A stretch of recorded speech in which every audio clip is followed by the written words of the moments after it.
across all aspects of life. One shining example over the past 2 or 3 weeks, little Martha, can't remember Martha's second name, little Martha Payne in Argyll and Bute, has used social media and will hopefully transform not only a very important aspect of public services, school meal delivery, but potentially the health of the population of the area which she calls home.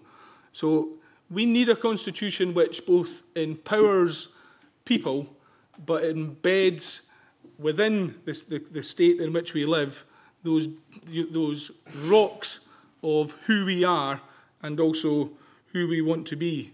If we are to shape the kind of state that Scotland will be, not that nightmarish hell which Kate so eloquently described, in other words, the state we are in.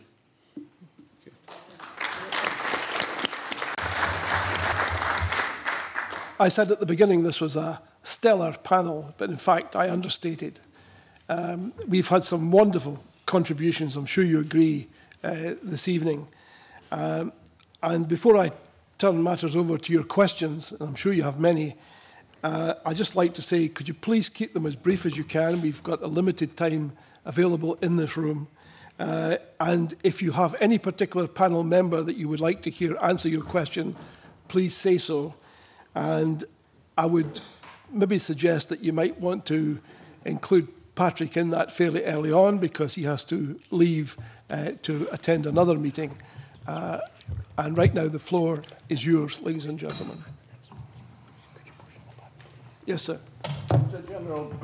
Could you press your button, please? It's a general question, but I would like to hear some discussion on the process we use to get a constitution, assuming we need one before we become independent. And do you have any preference as to whom you would like to ask to answer that question? Whoever knows the answer. Whoever knows the answer. Oh, gracious. You want to have a stab at that, Elliot? I'll make a start, but I'm sure there'll be others who also have a view on this. Writing a constitution is not a novel process. For us it is. We've never been through this before. But almost every other country, certainly every other democracy in the world, has been through this process. So in some ways it is a well-worn path. And I agree with all the comments made earlier, particularly by Leslie, about the importance of the broadest possible public engagement. I would be less sceptical than Leslie about the role for expertise in that. I think if you're going to build a building, then the users of the building would decide what kind of building they want to build. But you also need an architect to make sure that the roof doesn't fall down. And so in any designing process, yes, least said about the present building, the better. In any designing process, there is a need for a balance between expertise, and there are people, I'm not looking at myself here, but there are people who make their life studying constitutions.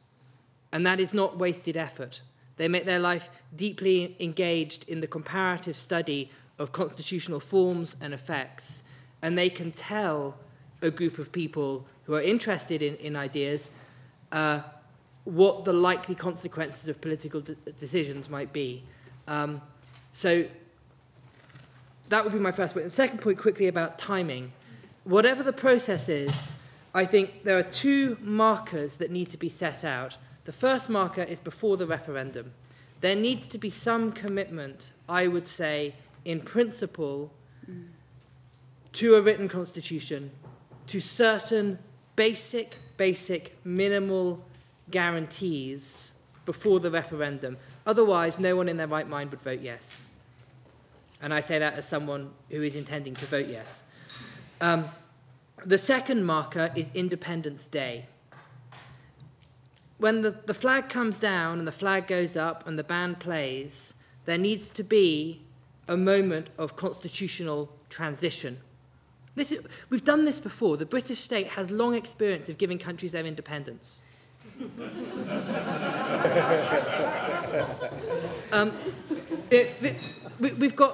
reams of archives in the Colonial Office about how to do this with varying degrees of success. But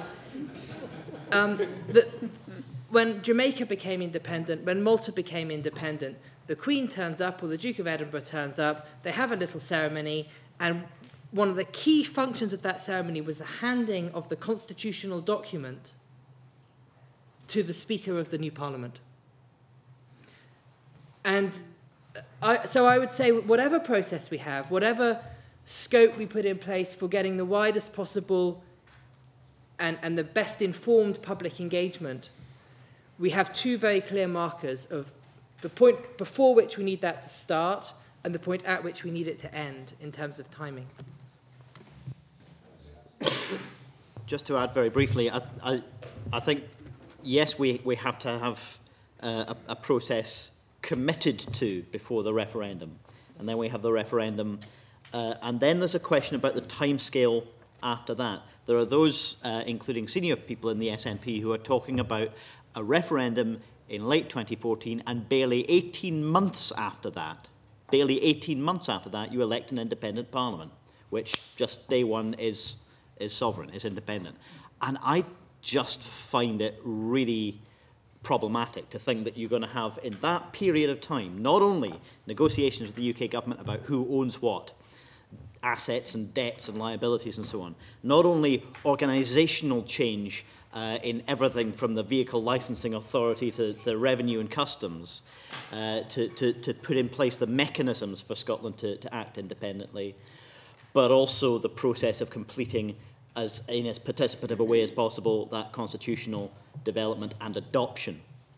So I just would make a case that I think we need to be looking at a much longer timescale than I think the Scottish Government have in mind at the moment. Yeah, I would just like to say, without having seen the Icelandic model, and I will go away and have a look at it, it sounds like a good one, because it has to be an inclusive process as possible, and it has to involve people from all over Scotland and all walks of life in order to have their representative views taken into account as part of it. And it has to be a consultative and a participative process before it's handed over to the lawyers and then what makes their living, because I have to say my heart sinks at the moment they get their hands on it, and the more ordinary people can do, the better.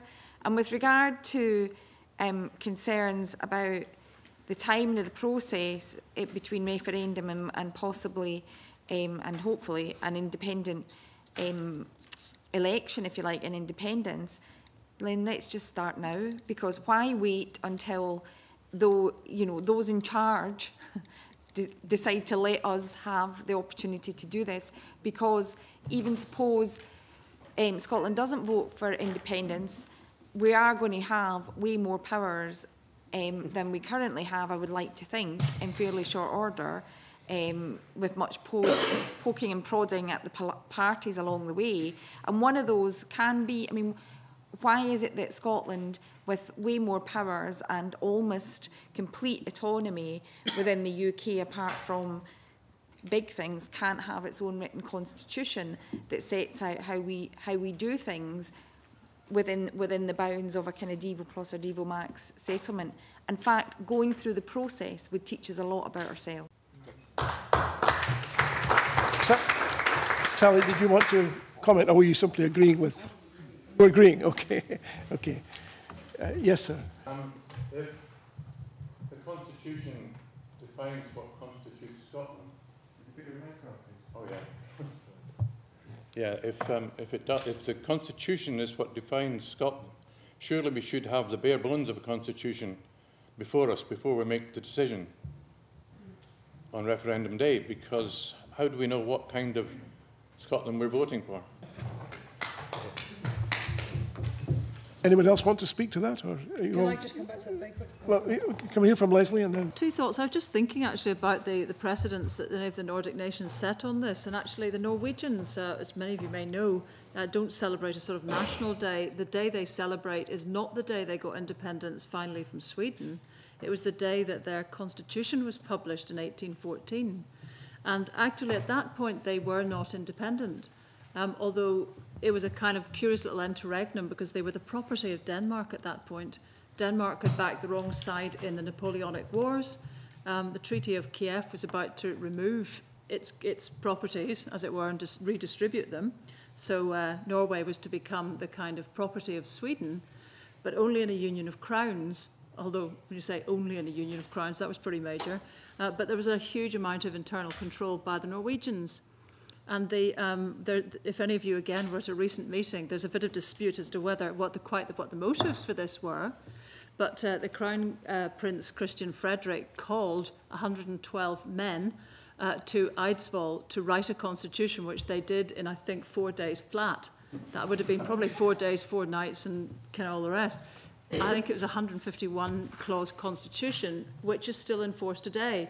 And it was the protection of that constitution from interference by the King of Sweden and the way that that constitution directed the Norwegian state in a characteristically different and much more sort of parliamentary autonomous direction than the Swedes at the time, I'm told, that led really inexorably towards independence, actually.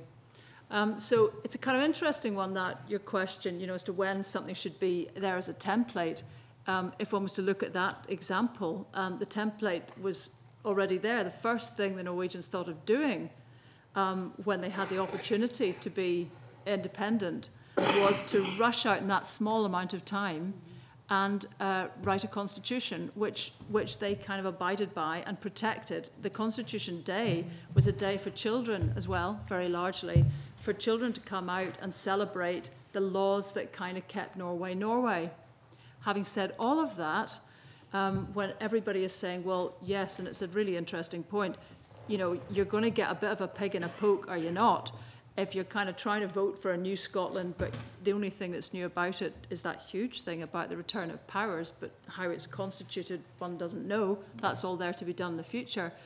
The only slight thing I'm just thinking about is currently, I hate to say this, a majority of people don't want an independent Scotland. Now, are they as completely engaged in this process as they need to be? Because I don't think they are. And everything to me is about the Curien. It has to be as engaged as possible. And if, for whatever reason, there is a groundswell and there is a vote for independent Scotland, those folk are then having to go kerk-clunk, kerk-clunk, you know, I'm with this now, I'm here, and sort of be brought up to speed.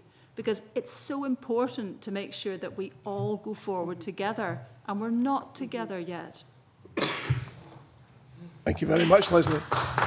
Willie and then Sally. I guess I think the constitutional debate in Scotland is fantastic because it gets us to discuss what sort of Scotland we want, what sort of society we want. And unfortunately, I think it's virtually impossible to win a yes vote looking at this referendum and looking at referendums around the world and looking at the polling at the moment. You know, there might be something that changes rapidly and that might change, but you know, that's my prediction at the moment. So if we're not going to take full advantage of this opportunity to have the debate, and we're going to wait till after I think the referendum will be lost to have a look at the Constitution, it won't happen. So I would say let's do it now so that we can take as much advantage as possible. And the Icelandic model and actually the American Constitution was written in 4 months, so it shouldn't take a lot of time.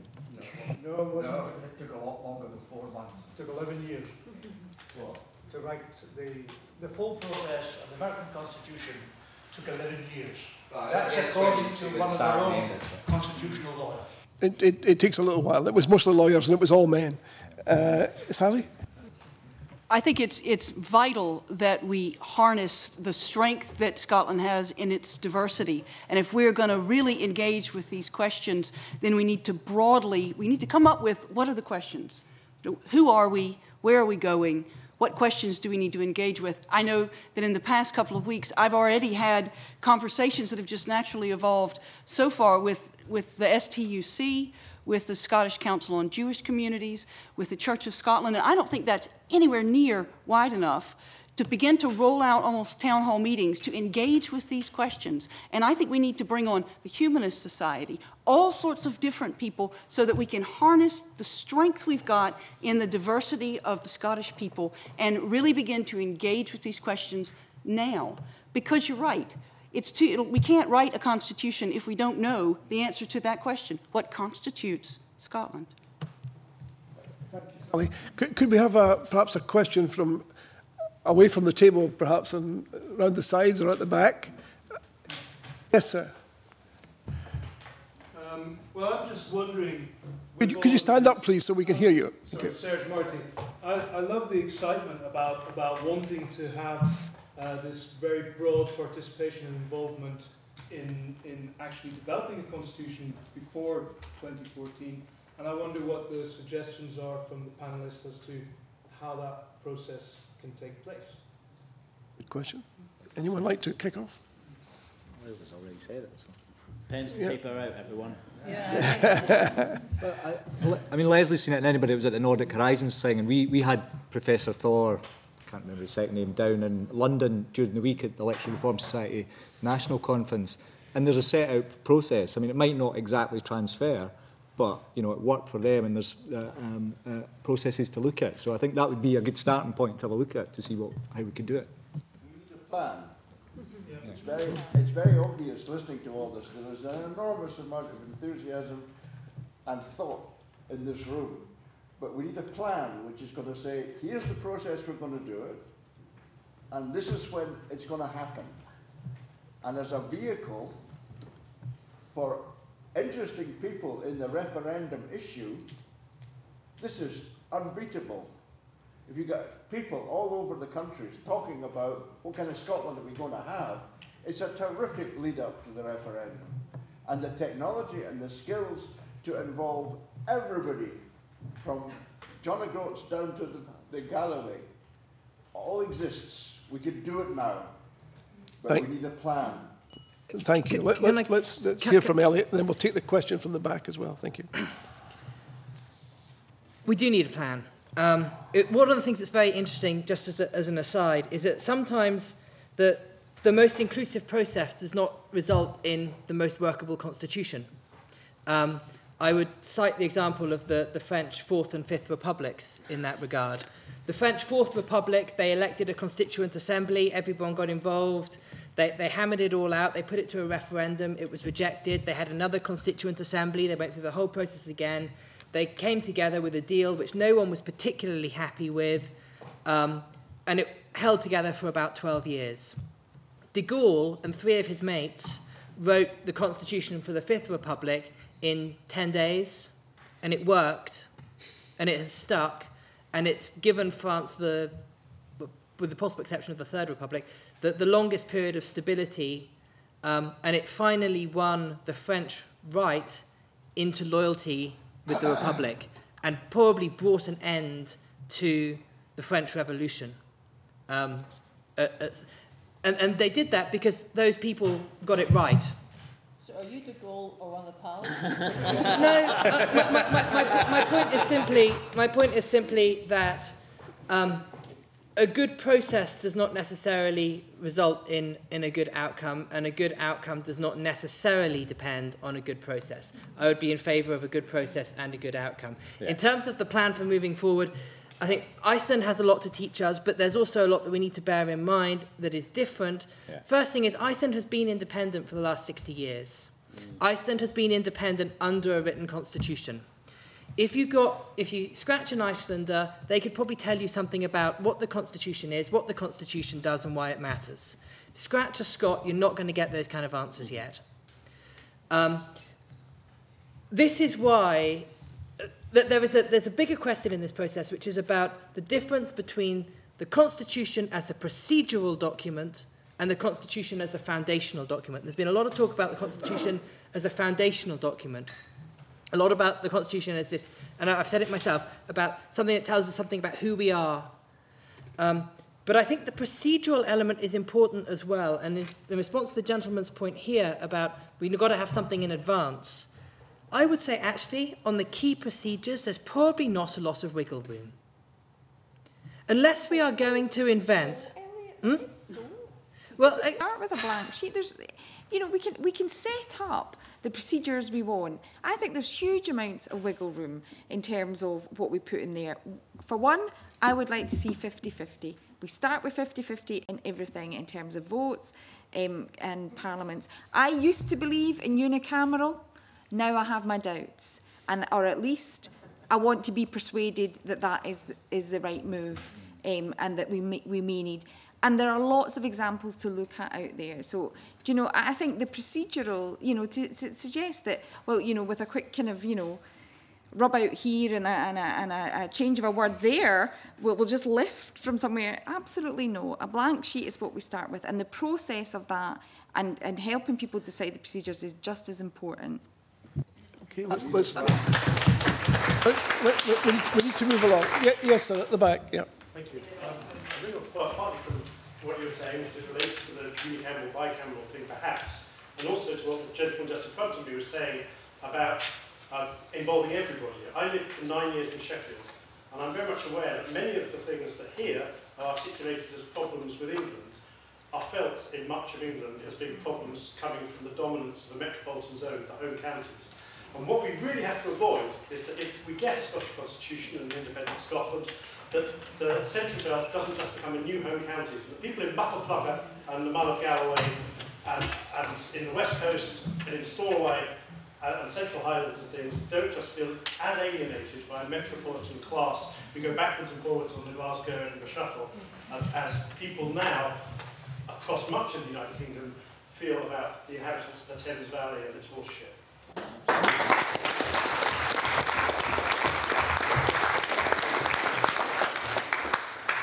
I just wanted to say something that I think it's a really big mistake to separate means and ends. To say that you know these things are not connected is you know a real problem. And you can say as long as you get the right ends and the means doesn't matter. I think it's just not true. The means always impacts upon the ends, and I think we've got the opportunity to use to have a means that you know actually is a it transforms in some way the way that we think about ourselves if we do it properly, and I think that's really important. Amazing opportunity. Yes, sir. Yeah.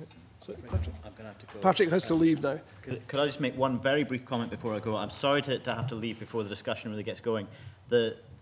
I'm convinced that we have to make progress with the beginning of this process before we get to the referendum, but I'm also concerned that we can't complete it until probably well after the referendum.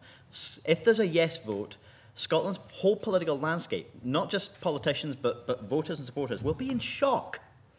And trying to resolve a process that leads to a constitution that has broad support, that has buy-in from the people who wanted a no vote and who will be bitterly disappointed about that, that's going to take time. You've seen how difficult it was to get the political landscape even to agree on what kind of question should be asked. We haven't even got agreement on that yet. Getting a constitution that has buy-in from the no side as well is going to be profoundly important if we don't want a fractured society coming out of it. Thank you all very much anyway. Thank you very much.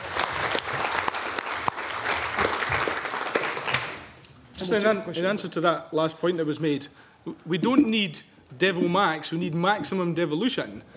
Devolution of power away from this place as much as to this place, in order to give everybody around the country a stake in both the Constitution and a stake in how we run this country and therefore what kind of country we are. Okay, thank you very much. Could I take the yes, at the back? Yes, thank you. Thank you.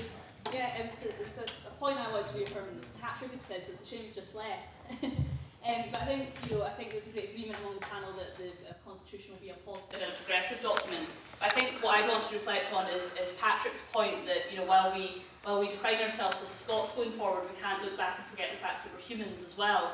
There are interest groups in our country who, when we come to be writing the rules, will want to get their own interests in, whether that's going to affect LGBT rights, as Patrick said, or whether that's going to affect rights like women's choice over their own and their autonomy over their own bodies. Now, I just want to put that a constitution shouldn't lose facts of the sight that we've already made great gains in autonomy and powers and rights of common people, and I think the Scottish Constitution should grow and develop upon that.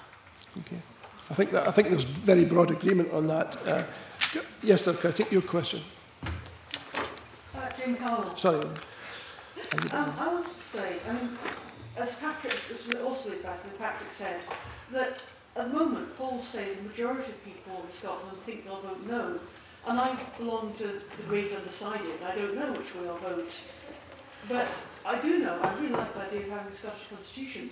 I'd like to see a work for the Scottish constitution happen independently of a campaign for yes votes.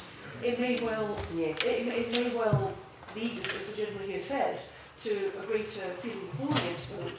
But I would like the people who wanted to vote no, who know they'll vote no, to feel included, and to feel that having a Scottish constitution will be something that will benefit them when, as they hope, no happens in 2014 and Scotland continues as part of the UK. Thank you very much. Could I just ask a very quick question, if I may? How would you recommend that people who are not disposed to vote yes might be included in that process?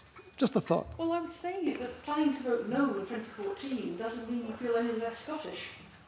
And that what we are, who we are, a state for the 21st century, can include people who plan to vote no and should. Okay. Okay. Thank you. Anyone like to comment?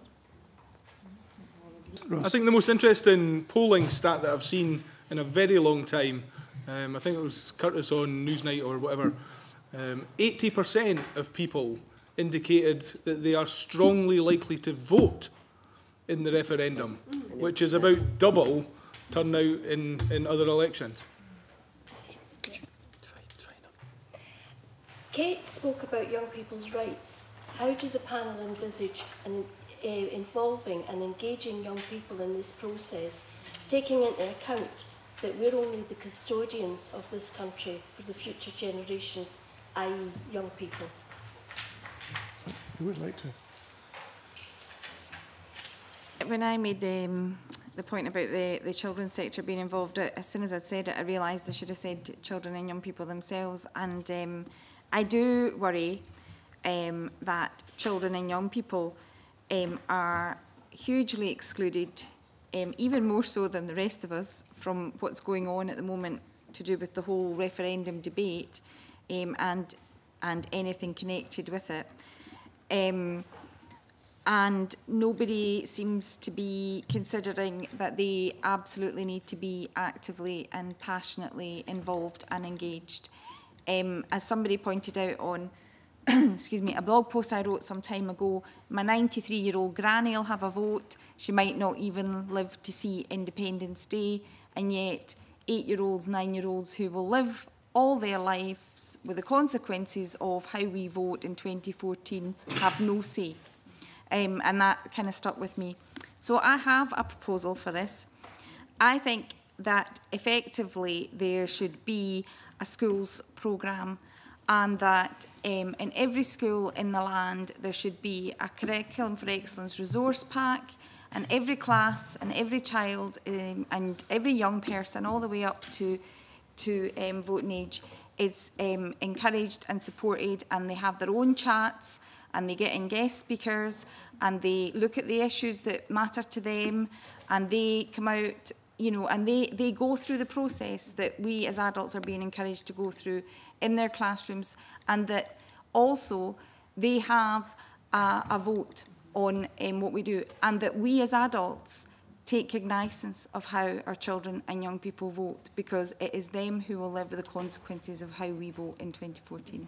Thanks very much. I'm hearing... Sally, would you like to? I would just absolutely support what Kate just said, and I think what would be really superb is after that process happened to actually have an indicative vote that went back out to society so that people were completely and utterly aware of where our young people and children stood on this. It's important that we hear their voice. Yes, sir. Oh, I've just changed my mind about the question I was going to ask, and I was hoping that Patrick would be here when I was about to ask it. But the first thing I would like to ask is all the panel here, how many have read Eliot's book? I haven't. Because it seems that some of the things that we're talking about are ignorant of the fact that Eliot's written a great model constitution for Scotland. That's point one. Point two was, when we do get a constitution in whichever form it comes, is it going to be a 500-page, 1,000-page document?